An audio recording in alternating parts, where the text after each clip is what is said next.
Greetings and welcome to the Lasker Lessons in Leadership series.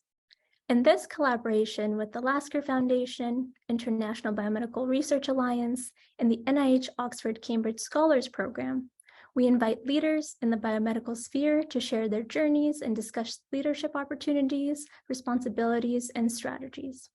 My name is Maria Sabir, and I'm a fourth-year DPhil candidate in the NIH OxCam program. Today, it is my honor to introduce Dr. Harvey J. Alter as our Lasker Lesson in Leadership speaker. Dr. Alter earned his medical degree from the University of Rochester Medical School in 1960, and then trained in internal medicine at the Strong Memorial Hospital and at the University Hospitals of Seattle. In 1961, he came to the NIH as a clinical associate. He then spent several years at Georgetown University, returning to NIH in 1969 to join the Clinical Center's Department of Transfusion Medicine, and then becoming a senior investigator and chief of the Infectious Diseases Section and associate director of research in the Department of Transfusion Medicine. Dr. Alter co-discovered the Australia antigen, a key to detecting the hepatitis B virus. Later, he spearheaded an initiative at the Clinical Center that created a storehouse of blood samples used to uncover the causes and reduce the risk of transfusion-associated hepatitis. He was a principal investigator on studies that identified non-A, non-B, now called hepatitis C virus. This work eventually led to the discovery of the hepatitis C virus in 1988.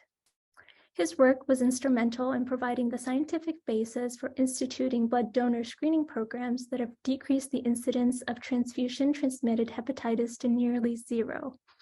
Amongst his numerous accolades, he was first awarded the Albert Lasker Clinical Medical Research Award in 2000, the Canada Gardner International Award in 2013, and most recently, Dr. Alter was a co-winner of the 2020 Nobel Prize in Physiology or Medicine for the discoveries that have led to the identification of the hepatitis C virus. Without further ado, please join me in welcoming Dr. Harvey J. Alter. Thank you, Mara. My mother could not have done better. Thank you very much. Well, my title here is pretty much what I'm going to say today. It's the beginning of the story and some glance into the future, what might happen with hepatitis C. But I'm going to tell you two intertwined stories. This is not going to be very high science. It's going to be kind of a fun trip through the discovery and through my life, because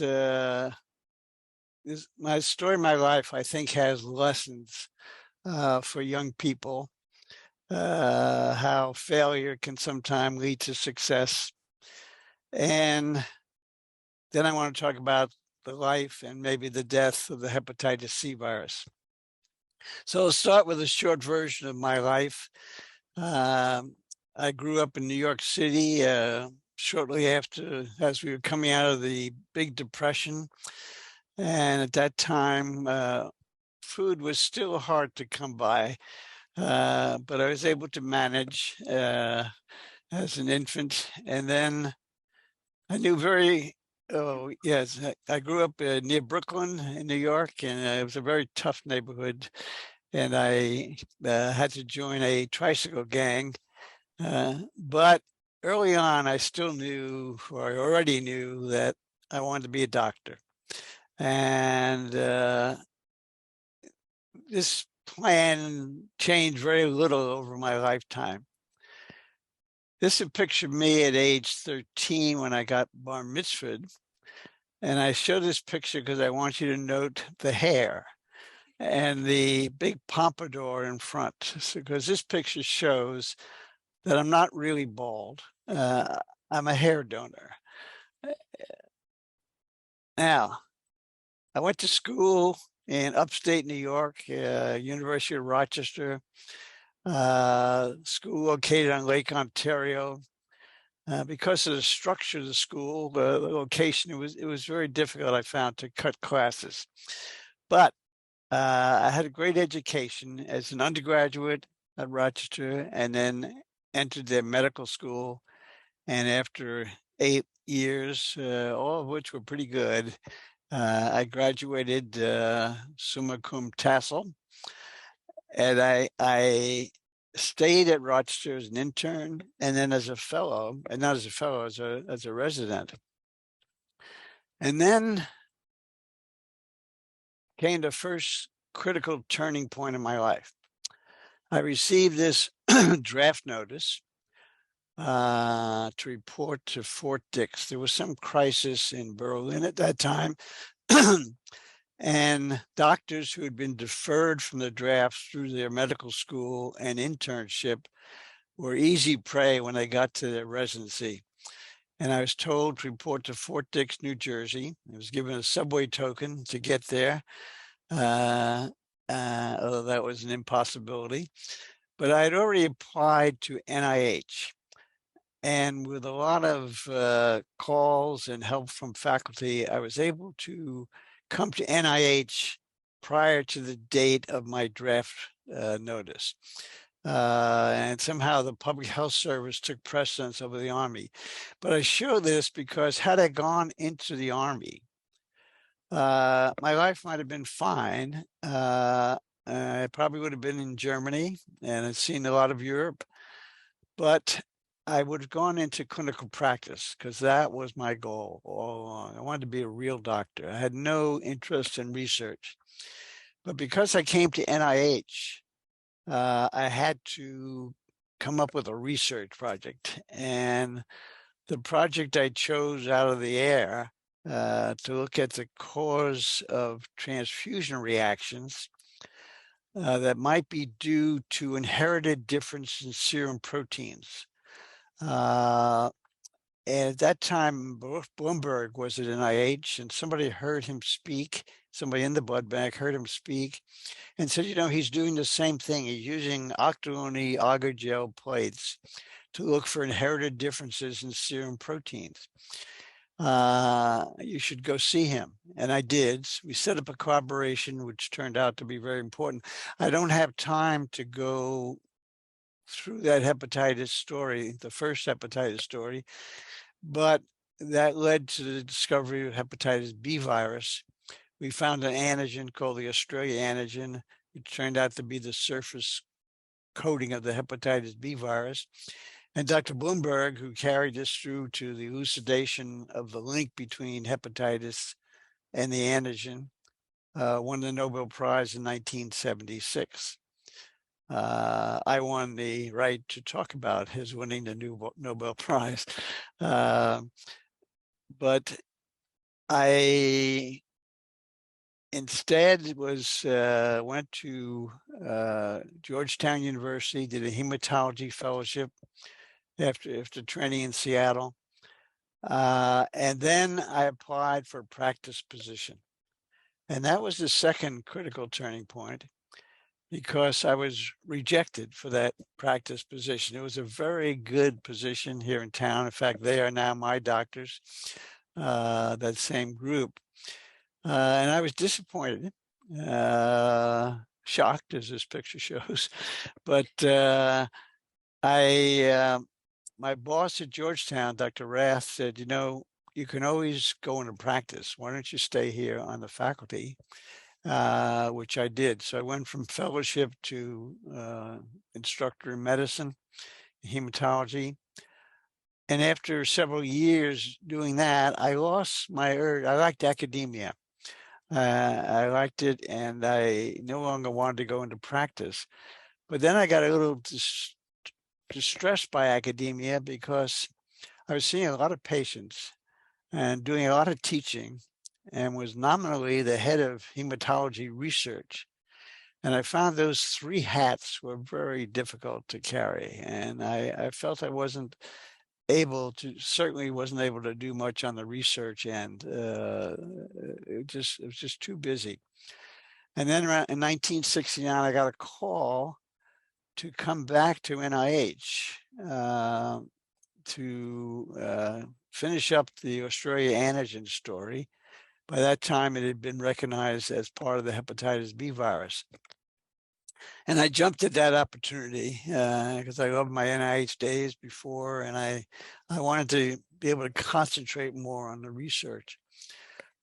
So that's two turning points that were kind of unexpected, but changed my life, because coming to NIH then gave me a whole new direction. So I'm going to start that second story, but I want to show you this slide that I got when I won the Nobel Prize. Somebody sent me a congratulatory card, and I thought it was profound. And it said, there is no elevator to success. You have to take the stairs. And if you take any lesson from this lecture, this is the one. You don't jump into success. You really plod along, and if you're lucky, it might come. But you have to take the stairs, and stairs go up, but they also go down. You have ups and downs, and you have to not get too discouraged by that. So our NIH study started with this goal to trace the incidence of post-transfusion hepatitis. No goal at that time to discover a new virus. That was not in my thinking. It was just follow patients and see what happened. How many got hepatitis? How sick did they get? And could you possibly discover the causes? Excuse me, I'm losing my voice. We chose open heart surgery patients because they received a lot of blood, on average 17 units of blood, because the heart-lung machine required a lot of blood to prime the pump. The key part was a prospective study, and we collected samples before surgery and then every week to 2 weeks post-surgery for 6 months. At that time, we had very little to determine hepatitis besides clinical symptoms and the ALT test, the alanine aminotransferase, which was a enzyme that was released in the liver, by the liver, when the liver became inflamed. We were also able to use the first generation test for hepatitis B virus. In addition to saving these recipient samples, we saved as many donor samples as we could, so we could link the donor and recipient. The prospective nature of the study allowed us to detect asymptomatic hepatitis. If one only waited for people to get jaundice, you would miss the vast majority of cases. What we found, somewhat to our astonishment, was that prior to 1970, about a third of patients who were multiply transfused for open heart surgery developed either clinical or enzymatic evidence of post-transfusion hepatitis. John Walsh, who was a fellow at the NIH, was able to show that the main cause for this very high rate was not just that they received 17.5 units on average, but that many of them received paid donor blood. So if you received only 1 unit of paid donor blood, you had a 51% chance of getting hepatitis. If you received only volunteer donor blood, you had a 7% chance of getting hepatitis. With that knowledge, we realized that we had to switch to an all-volunteer donor system. Didn't know that we could do that, didn't know we could get enough donors, but we tried. And we got rid of these paid donors who retrospectively we learned were shooting up drugs and were alcoholics, and we were getting the blood from other states, so we had no control over the donors. So in 1970, we switched to an all-volunteer donor system, and we introduced the first generation test for what was then called the hepatitis B surface antigen. And that had a profound effect. Rates of hepatitis, as we continue to follow these patients, dropped from 33% down to just under 10%, even though the amount of blood they received was the same. It was still, as shown in the little squares, 18.2 units per case. So it was the donor source that was the most important thing.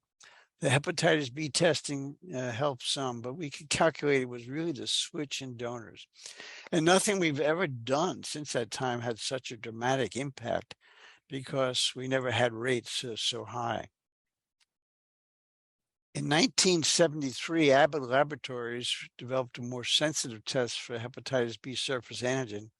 We went back into these stored samples, as we were going to do many, many times over the years. If you start a prospective study, you have to save the samples. It's expensive, but they became invaluable. And we went back into this repository so many times. In any event, when we had this more sensitive test for hepatitis B, now an EIA test, enzyme immunoassay, we found, again, somewhat to a surprise, that only about 25% to 30% of the cases were due to hepatitis B virus. And there was some other non-B entity that was out there. The only other known virus at the time was the hepatitis A virus, but it had not yet been discovered. It was only known epidemiologically. But in 1975, Feinstein on your right and Kapickian in the middle and Bob Purcell on the left, using immunoelectron microscopy, discovered the hepatitis A virus. Now, these were our close collaborators, so we immediately sent our non-B samples to Steve Feinstein to test them for hepatitis A. And maybe a little bit surprisingly, found out a single case was due to hepatitis A virus. So it was then in a brilliant step of deductive reasoning that we said if these cases were not A and were not B, we'd call them non-A, non-B. Now we picked this very awkward nomenclature for two reasons. One, we hadn't yet proven that it was a virus. If it was a virus, we didn't know how many viruses it might be. So we didn't want to call it hepatitis C, the next letter in the alphabet. But also, we were pretty sure we would discover the virus in a short time, and then we'd change the name to hepatitis C. That did not happen. And we had to go to the next step. The next step was the chimpanzee model. I have to get something out of my briefcase, which I forgot. But the chimpanzees were an invaluable resource. We're not allowed to use them anymore for ethical reasons, but the chimps didn't get sick. But they did get ALT elevations. So we felt okay. They were kept in a good research facility in Texas, and they really enjoyed being in our studies. As you can see here, they were lining up to sign their informed consents, and no chimp, as they say in the movies, was harmed in this study. But they were invaluable because we could transmit this non-A, non-B agent from patients who had acute or chronic non-A, non-B hepatitis, and also from asymptomatic blood donors who had already identified as being implicated in hepatitis transmission to a recipient. So we now had this animal model that was going to prove to be very valuable. The next step, another critical step, was this one patient. I'll call Mr. H. Mr. H was an inveterate mountain climber. He loved to blaze trails on small mountains. And one day while up on a mountain, he had a cardiac arrest. And he would have died on that mountain. But his wife knew CPR. She was with him and she resuscitated him. And he came eventually to NIH, where we studied him for the next 30 years. And he eventually died at age 93, not from hepatitis, although he was a chronic carrier, but from his underlying heart disease. This is his clinical course. If you concentrate on the left, the blue curve are the ALT elevations. And you see he was transfused at 0.0. At week 5, the enzymes started to go up just a little bit, and then they climbed very rapidly and reached a peak by week 8 or 9 of about 2,112. The upper limit of normal for this test was 40. So these were huge, massive elevations of the ALT. At that time, he was jaundiced and he was very sick. Nauseated, vomiting, jaundiced, a classic case of severe acute hepatitis. But he then recovered very rapidly. You see the enzymes came down quite rapidly, were almost normal by week 12. We fortuitously obtained a apheresis unit, plasmapheresis unit at point A. We've been sort of waiting for a patient that we could capture in the acute phase of his hepatitis. We collected 500 ml of that patient's serum at that time, and we inoculated only 1 ml into a chimp here at the top of the right column, and it caused hepatitis in the chimp. And then Bob Purcell was able to titer this out in other chimpanzees and show they had a titer of 1 × 10 to the 6.5 chimp infectious doses. We took another sample at point B, put that into a chimp at the peak of his ALT, and that did not cause hepatitis. Why was that? Well, later on, PCR was discovered. We went back into these samples using PCR and able to show that he was negative pre-transfusion, but at week 1 was PCR positive at a very low level. This was the virus in his donor that we were now detecting in the recipient. And then he contained that virus, but by week 4, it had replicated in his liver and was then released and went up to very high titer just before the ALT went up. His PCR titer was 3 × 10 to the 7 genome copies per ml, almost the same as the chimp infectivity titer. At point B, when we could no longer detect the virus, is because the virus was coming down very rapidly. And by that time, he had developed antibody. And so the virus was now immunocomplex, as shown down here. We don't have to go into that. So it was less likely to be detected. So now we had 2 things. We had the chimp model, and we had a titered infectious inoculum. That allowed us to perturb the inoculum and see what it did to infectivity in the chimp. And Steve Feinstone did a study of where he treated the inoculum with chloroform. And I'm not showing you these data, but the chloroform took away infectivity. And that told us that the virus must have essential lipid in its membrane. And then we did filtration studies where we took the inoculum and put it through various size filters and saw which filters it got through and which ones stopped it. And that way we could size the virus and know that it was somewhere between 30 and 60 nanometers, was a lipid encapsulated virus. And that narrowed the choices down to these small RNA viruses, so-called alpha and flaviviruses at the time. So it could have been that. It could have been a hepatitis B-like virus or a hepatitis B-related virus, a Delta virus. But we had a lot of evidence that it was not hepatitis B-related. So it was either going to be a totally new viral class or a small RNA virus. Dan Bradley, the CDC, was the first to say it's most likely a flavivirus. And that's what it turned out to be, the same kind of virus that causes yellow fever and many other diseases, mosquito-borne diseases. We kept trying to find the virus, but somehow couldn't come up with it using the technology that was available at that time.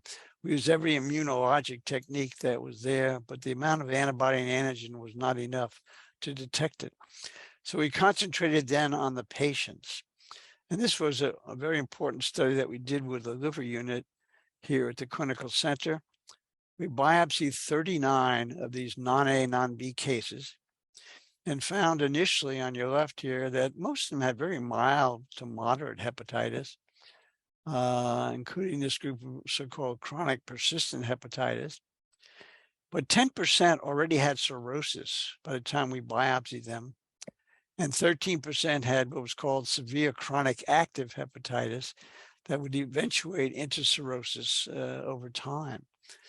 We then did follow-up biopsies on 20 of these patients and found that 30% seemed to improve. This is maybe a sampling error in the liver, but 45% was stable.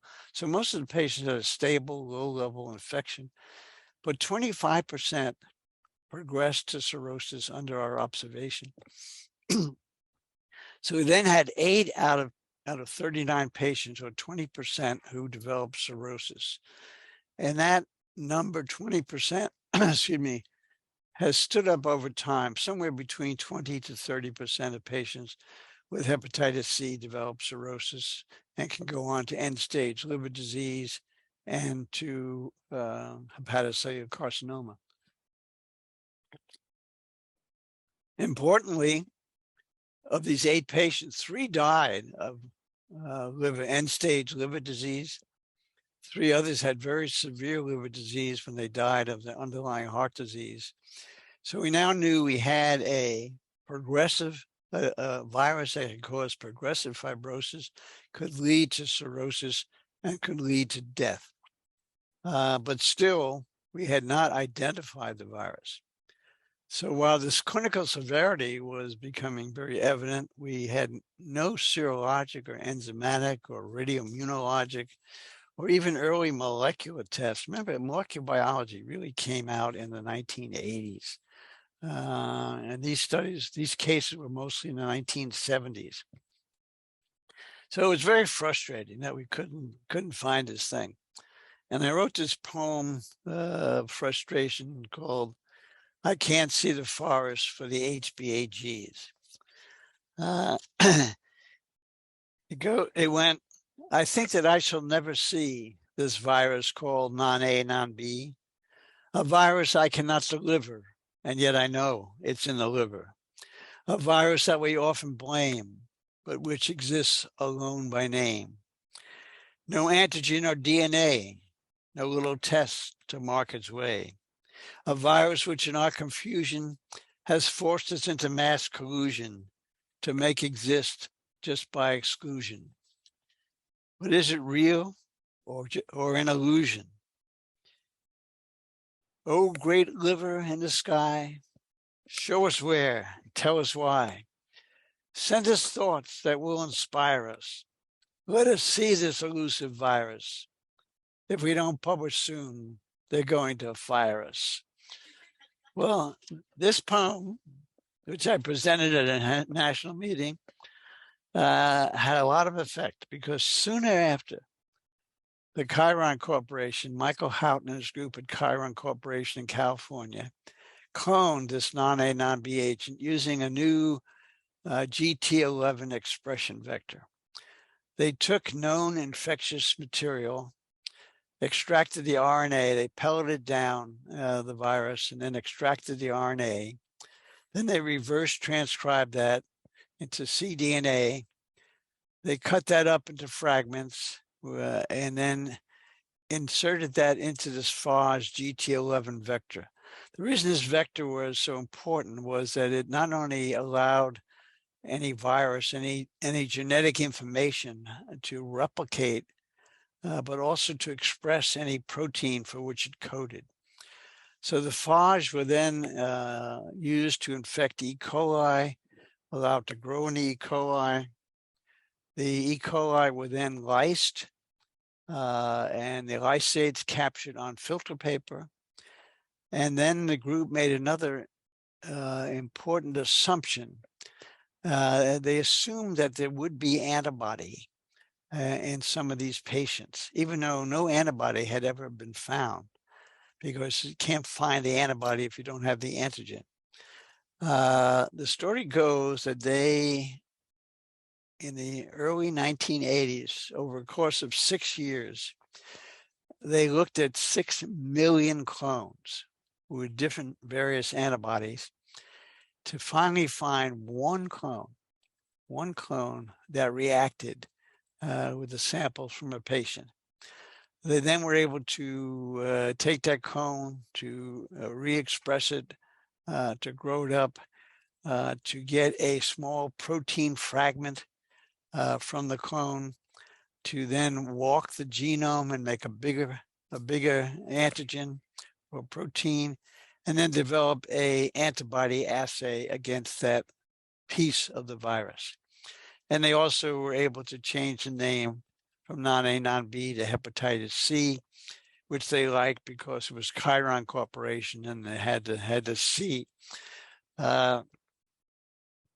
Here's a picture on the right of Michael Houghton at the time he received the Lasker Award, and then he later went on to get the Nobel Prize that we shared.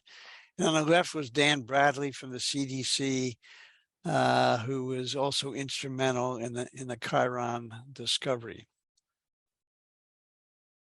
When they thought they had an antibody to hepatitis C, they asked for the so-called Ultra panel.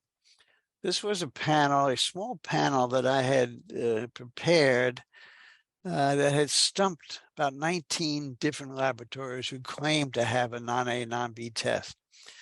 The panel was tricky, small but tricky, in that every sample was present in duplicate. Every infectious sample had been proven infectious in the chimp. Every control, negative control, had been from a donor who had donated more than 10 times and never caused a case of hepatitis. And every sample was present, every duplicate was in a random position. So you couldn't, it was hard to guess what the panel was showing. But Chiron broke the code perfectly. They detected antibody in 3 patients with chronic non-A, non-B in 6 different samples in 6 random positions. They detected the virus in 2 implicated blood donors in 2 samples in 4 different positions. They didn't detect a patient with acute non-A, non-B because they were looking for antibody, not virus. But later on, these patients seroconverted for antibody. And most importantly, they did not detect anything in the 7 negative controls in 14 different positions. So they had a perfect score. So then we looked at 15 of our non-A, non-B cases and found every one was negative for the antibody before transfusion, became positive 6 to 8 weeks after transfusion, sometime 2 weeks after transfusion. And then we looked at 25 cases. We looked at the blood donors to 25 of these cases, found a positive blood donor in 80% and 88% by a later generation test. So we could predict that if we introduce this test into blood donor screening, we might prevent near 90% of post-transfusion hepatitis. And that's exactly what happened. I showed you the beginning of this slide early on, the high rates of hepatitis, the discovery of non-A, non-B, and then HCV. And over the years, the rates began to come down. We started to use less blood per case. We tried other surrogate assays. We tried ALT testing the donors. When HIV came along, we thought that might be a surrogate for exposure, but nothing seemed to have an impact. Then in 1987, a study we did and another group called the TTV group suggested that if you used hepatitis B core antibody as a surrogate, because people got hepatitis B and people got non-A, non-B had a lot of the same exposures, mainly needle sticks. And we introduced this test in 1987. That brought the already decreasing rates down from 4.1% to 1.1%. And then the second generation test came in 1992, a more sensitive assay for the antibody, brought the rates down to 0.3%, just one case. And by 1997, we had no further cases of post-transfusion hepatitis.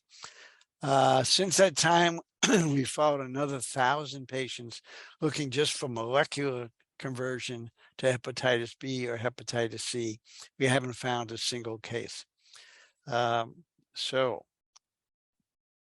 we could estimate that in the US alone, that blood transfusion may have transmitted near 5 million infections from 1970 to 1990, those 2 decades. And conversely, when we introduced these tests in 1990, that we might have prevented 2.4 million transmissions over the next 2 decades. I show this slide. This is the same slide, just with this downward arrow. And I show you this because this is not only the story of post-transfusion hepatitis, this is the story of my life. And you can see that both my life and post-transfusion hepatitis are on this rapid decline. And I'm just happy that hepatitis seems to have disappeared and I'm still here blabbing about it. So all this work was done here at NIH and probably could not have been done anywhere else. Nobody else would let you go for 30 years looking for something you didn't know what you were looking for. But NIH is that kind of place, and it's also a place with wonderful collaborators, and the collaborators were so important in this story. But we government workers get a very bad rap as being lazy, as just living off the government dole. So I want to emphasize to you that I always gave 100% at work. It's just that it had this peculiar distribution. So today's Monday. This is one of my really bad days. But anyway, I'm here.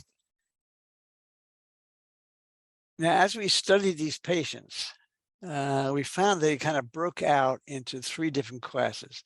Most of the patients, 60 to 70%, had this very long, stable course where they would have, like Mr. H, have hepatitis C for probably the rest of their life without progressing to cirrhosis or liver cancer.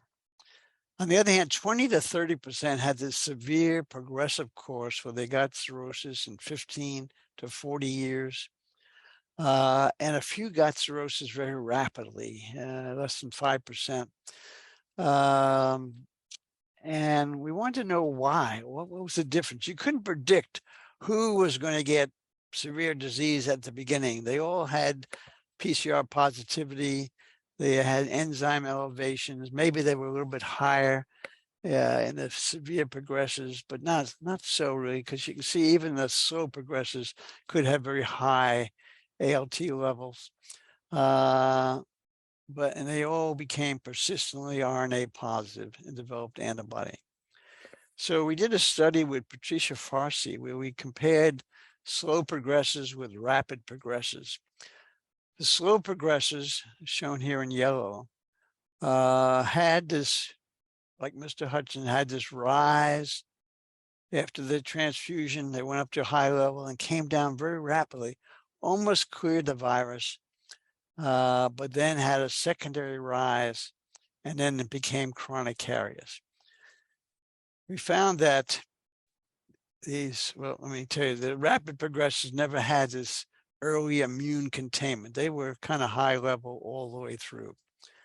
We found that the rapid progressors had a high level of monocyte chemotactic protein, chemokine, also known as CCL2. This is a profibrogenic chemokine that attracts stellate cells, the cells that produce collagen and lead to fibrosis. And the MCP1 is also produced by these stellate cells. So you get this circular amplification, producing more and more collagen and more hepatic fibrosis. On the other hand, the slow progressors did not have these high levels of MCP1, but they had increased levels of interferon gamma and MIP-1 beta. These are the kind of the good cytokines. These are anti-inflammatory cytokines, which would help you keep your infection under control. So that was one possible explanation why these patients had differing outcomes. Now, during this whole period, I was married, and at one point, my wife said, "You are the answer to my prayers." But then she went on to say, "You are not what I prayed for, but apparently you are the answer." So I have forgiven her for this. Now, I want to jump to hepatocellular carcinoma. Once you have cirrhosis, you have about a 1 to 4% chance of developing hepatocellular carcinoma per year after your cirrhosis is there. We did this study with investigators in Japan, where we compared Japanese genotype 1B, shown in red, with US genotype 1A, shown in yellow, and did a molecular clock. Now, this is a complicated mathematical modeling that I have no concept of, but I just know that this group in Japan was very good at doing this.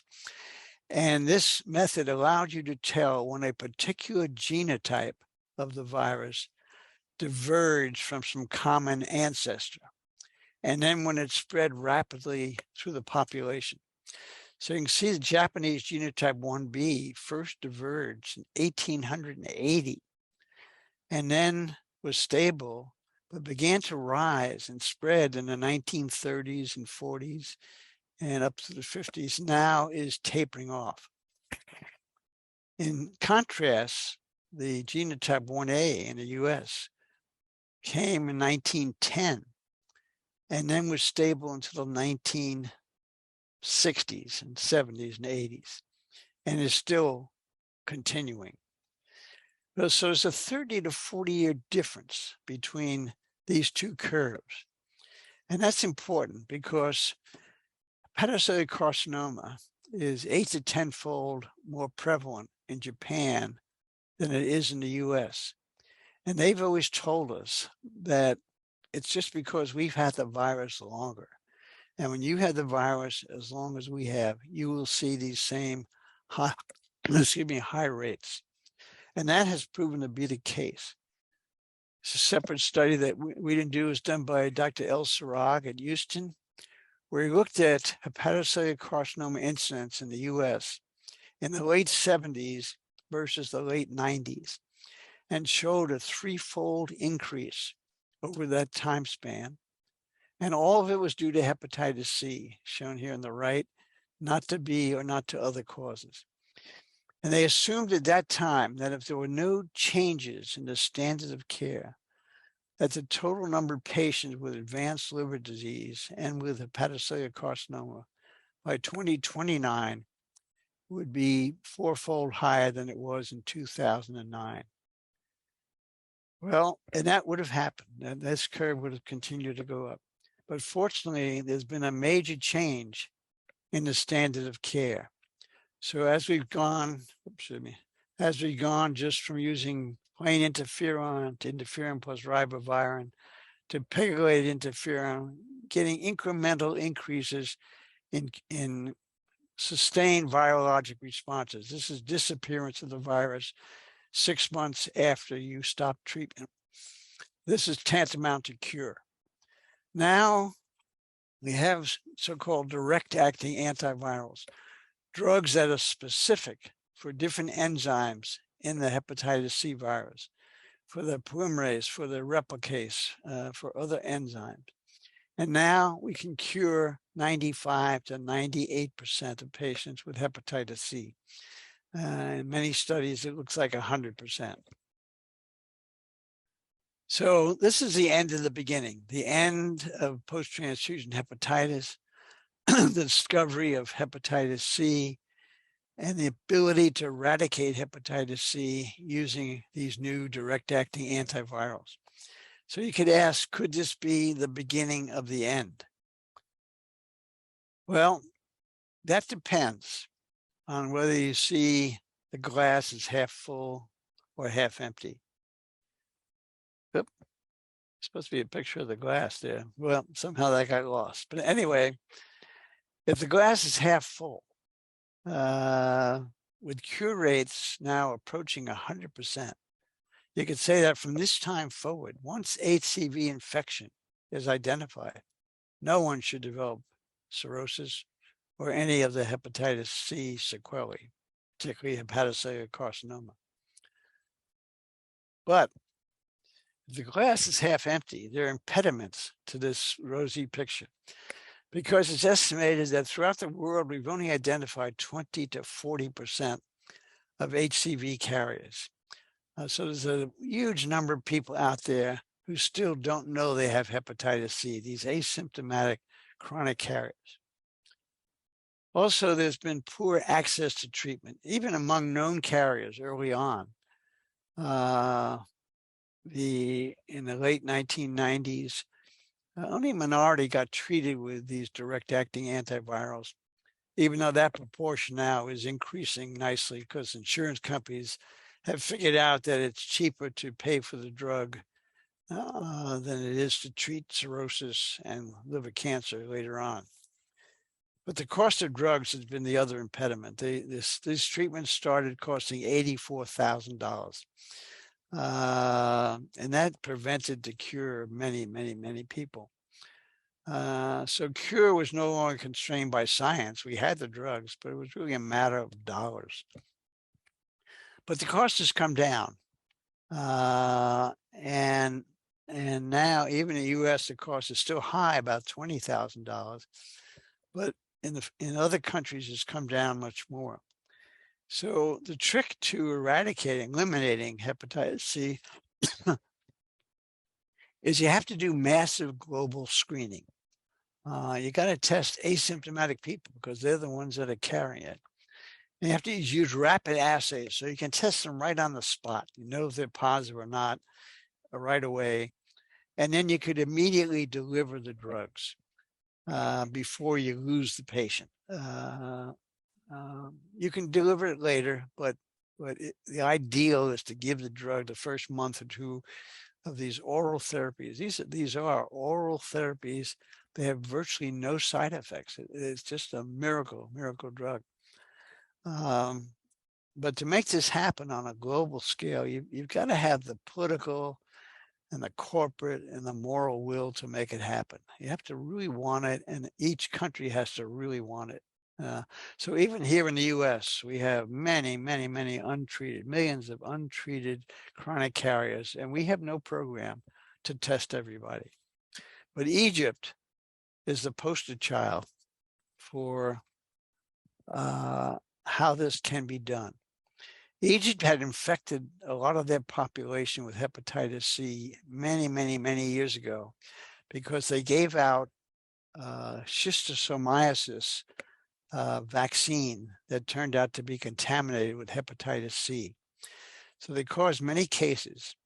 And now in current time, they said, well, we have some obligation to treat our population.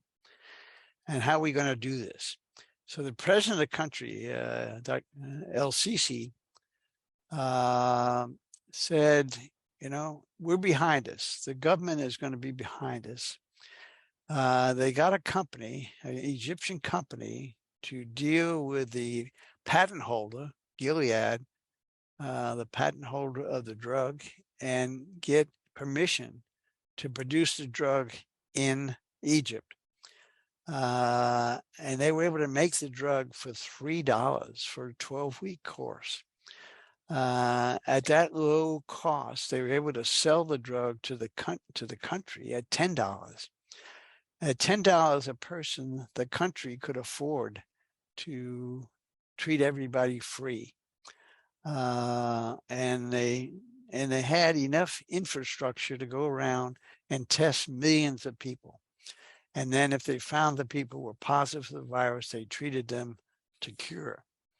And it's been very dramatic. This is kind of the iceberg of hepatitis C, the cases above the recognized cases and all the unrecognized cases. In Egypt, they tested and treated over 2 million people between 2014 and 2018. They cured 98.6% of these people, over 2 million. And they still the final cost with the infrastructure and everything else was about $50 to $100 US dollars for each cure, which in the US would be incredibly cheap, but in Africa it's still expensive. And they're now proceeding, they still have about another 2 to 2.5 million people who they have to test and treat. But this shows that it can be done. And there's now a big move to move down Africa, treat many other countries. I think Ghana is going to be the next country where we're going to try to do this. But there's a big movement with the UN, the World Health Organization, the African nations themselves, some philanthropy. And I think in another couple of decades, perhaps, hepatitis C might be eliminated globally. So I'm now in my golden years. These golden years aren't really so golden, as evidenced by this picture of Superman when he got older, or Wonder Woman. We don't always age so well. So it's given me a new philosophy of age versus life. And I plotted here age on the abscissa and potential on the ordinate. And this is me out here. My potential is gone, but you guys are here. You have this whole life of investigation, of observation ahead of you. I trade places with you in a minute, maybe a nanosecond. You have this chance. We have technology now that's absolutely incredible. Yeah, there's so much knowledge that's already here, but yet a lot to learn. So it's an incredible opportunity for you. I was going to take this slide out, but then anyway, if you understand why pizza is made round, then packed in a square box, and then eaten as a triangle, then you have a high likelihood of success. So I'm going to end with a poem, a long poem that I wrote when I won the Nobel Prize, called I Never Had No Nobel Dreams. But I think there's some lessons here as lessons from my early changes, being drafted and not getting the position I wanted. So it goes, when I grew up in Ridgewood, Queens, I never had no Nobel dreams. My goal was to hit the ball between the seams, to perhaps be a hero on one of my teams, to not have mom detect my schemes. High school was unauspicious. I mixed with the mob, did nothing suspicious. I was small for my age and basically shy. I could have been the model or catcher in the rye. I was not voted most likely to succeed, but there was already a hint my hair would recede.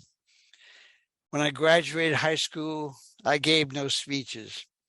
There was no sign that one day my deeds would exceed that of my teachers. Nothing about me was the fodder for memes, and certainly I never had no Nobel dreams. In my 20s, it was medical school, reading textbooks by the reams, studying cadavers splayed at the seams. From massive texts, I was sucking the nectars, studying all night and sleeping through lectures. At Rochester Med, great teachers abounded. Everything was interesting. My career choices compounded. But of Nobel thoughts, I had noughts. Then came marriage and baby screams. My first house secure in its beams. I was ready to take on whatever life deems. Children growing, my career flowing. Lots of patience, lots of teaching. but deep research seemed beyond my reaching. Nobel aspirations, no one was preaching. Then an Aboriginal antigen I had observed in my youth was linked to hepatitis B by Blumberg the sleuth. Of hepatitis viruses, we were discerning the truth. For me, a chance to return to NIH, my NIH roots. Non-A, non-B arose from intense prospective studies. I tracked this agent with the help of bright NIH buddies. And with Chiron's coning of C, we attained the safest of bloodies. With this, my career advanced, but Nobel dreams I never chanced. And now my non-Nobel dream has unfolded. With new credentials, I'm suddenly emboldened.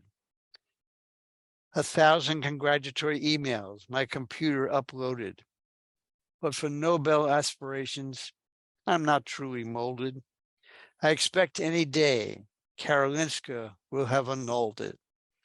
And I will be the first laureate to have his medal ungolded. To have the King of Sweden say, from altar, we best hold it. Get the medal back before he has sold it. This award has given my life a massive shakeup. My heart and my mind are having a breakup. Strange forces are scrambling my genetic makeup. The leaves of my life, age will soon rake up. But I'm happy to be where I am, because in life, there's no makeup. From this Nobel dream, I'm afraid to wake up. Thank you. Thank you very much. Thank you for sharing your life and story of how scientific curiosity, careful clinical observation, technical creativity, and resiliency has led to a discovery that has already improved the lives of millions of people and may in the future lead to the eradication of a life-threatening viral infection. And also thank you for sharing your poems with us. They were truly inspirational. I will now begin the Q&A segment of the session. And firstly, I'd like to start with, in your perspective, how has science changed during the course of your career as a clinician scientist from the 1960s to now as a Nobel laureate? It has changed dramatically. Even here at NIH, it's changed dramatically. When I first came, it was sort of a freewheeling atmosphere. There seemed to be money to do what you needed to do. There were no IRBs, no protocols you had to write. You wrote it for your own sake. It was easygoing, and that was true in the universities as well, but particularly true at NIH. As the years evolved, knowledge increased dramatically. Technology has increased phenomenally. We can see things and do things now that you couldn't even have conceived in the 1960s. To look at a single cell, to look at a mitochondria, what genes are inside a mitochondria. I mean, it's just astounding what can be done now. But that makes it more complex. It makes it harder to make simple discoveries. Discoveries now have to be usually very large collaborations. That's not a bad thing, but you need help because you can't be an expert in everything. There's a lot more now for the good. Knowledge is in the journals on your computer so rapidly. You don't wait 6 months for something to be published. The data are there right now.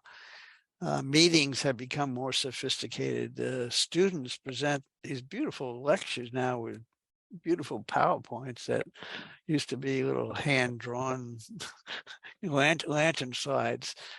So everything has changed. But with that has come much more oversight, much more regulation, much less freedom, much more accountability, which is good in some ways, but inhibiting in other ways. The studies that we did, could never have been funded by outside, because you don't say, well, I think we'll find something 30 years from now.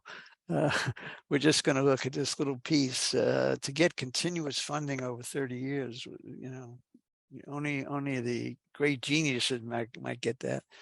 So it's changed a lot for the better in many ways, but it's not quite as much fun as it was. Absolutely. Next, I'd like to ask, can you discuss a little bit about the role of interdisciplinary global science or team science and how this leads to breakthroughs in both research and in clinical medicine?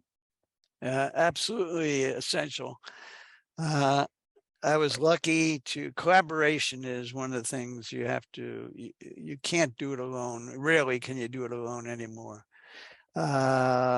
And collaboration, having fellows, PhD in your lab is so essential. Lasker students, you know, as I walk around NIH now, I hardly recognize any senior investigators. It's all young people. It's all people who are here in somebody's lab contributing very heavily to their research. So I was fortunate that I worked very closely with 3 different institutes. Heart-Lung Institute allowed me to follow their patients, and also help with my chimp studies. Bob Purcell and NIAID was my closest collaborator at the beginning, and he was more of a basic scientist. He and Steve Feinstone gave me a more basic influence. Now I work with Patricia Farsi, also in NIAID, and she's also a clinician, but a well-skilled in molecular biology. And many of the studies I could not have done without her or Bob Purcell. But we also have investigators, had fellows from Japan, and they became collaborators later on. Their mentors in Japan became collaborators, fellows from Spain, from France, Germany. So, yeah, now I'm trying to work in Africa with the groups that are trying to eliminate hepatitis C. So it's a global, everything is global now. Again, some mostly for the good, but with things like Ukraine, not so good. But it's a global world. You can't get around it. And in science, it's a collaborative world. And I found almost no everybody you asked was collaborative. If you're willing to share, people will share with you. That's very important.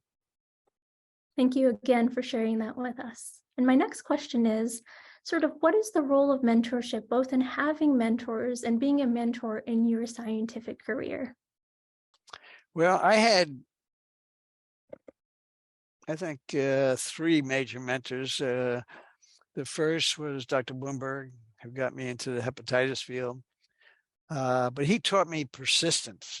This Australian antigen could have been published and then forgotten, but he kept after it, and he made a lot of wrong assumptions and wrong hypotheses, but eventually unwound the story and discovered hepatitis B.